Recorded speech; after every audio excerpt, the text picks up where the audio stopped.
Kanina nga pala mga idol, pumunta ako sa bukid. Nakapulot ako ng mangga. Hindi pa naman siya hinog pero magulang na. Pero hindi talaga yun ang pakay ko. Ang talagang pakay ko ay pitasin ang magulang na saging. May nakita kasi akong magulang na saging. Ito at magulang na nga talaga siya pero kakaunti ang laman. Pero pwede na to. Pag nahinog naman ito pwede na tong iulam sa kanin. Siya nga pala mga idol, ang mga saging na ito ang tawag ay butuan. Meron itong buto. Pero kapag nahinog naman siya ay ang lasa niya ay katulad lang din ng latundan. Pero hindi siya pwedeng isaing.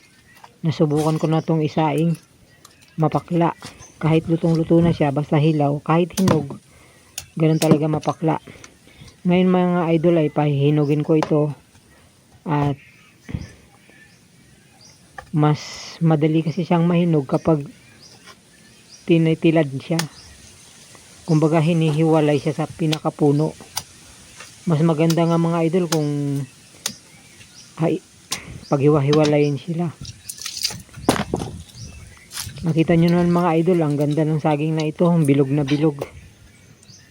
Ang laman nito mga idol ay talagang bilog na bilog, oh. Kita nyo naman. Ang saging nga palang na ito mga idol ay kapag hinog ay masarap iulam sa kanin. Kaya lang iingatan mo lang talaga kasi makakagat mo yung buto. Yung buto nga pala nito mga idol ay kasi laki ng buto ng paminta. Matigas.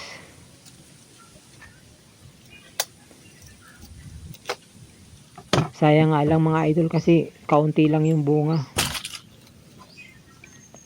Ito maliit. Pero kita nyo naman ang ganda ng forma niya. Ngayon mga idol ay handa ko na yung aking pahinugan. Yung aking pahinugan nga pala mga idol ay ako lang ang nag-imbento nito. Naglagay lang ako ng timba, nilagyan ko ng tubig. Tapos pinatong ko yung takip ng electric pan na sira. And dito ko ilalagay. Sayang nga lang mga idol kasi kaunti lang yung bunga. Magulang na pa naman sana. Pero at least malaking pakinabang na ito mga idol kapag nahinog. Ay talagang masarap ito iulam sa kanin. At syempre mga idol, isasama ko na rin dito ang aking napulot na mangga. Baka sabay-sabay na silang mahinog. Ito nga palang pahinugan ko mga idol ay kakaiba. Kasi yung ibang pahinugan, inilalagay nila sa sako. Tsaka ilagay sa karton. Yung iba naman ilalagay sa aparador, yung sarado. Yung walang hangin na nakakapasok. Yung sa akin nga pala mga idol ay ganito lang. Nakita nyo naman. Sasama ko na itong napulot kong mangga. Lalagyan ko nga pala ito ng takip mga idol kasi maraming daga dito. Kapag medyo magulang na ikinukutkot ng daga, kinakain ng daga. Itong takip ng electric pan ay tatakpan ko pa ito ng isa mga idol para saradong sarado.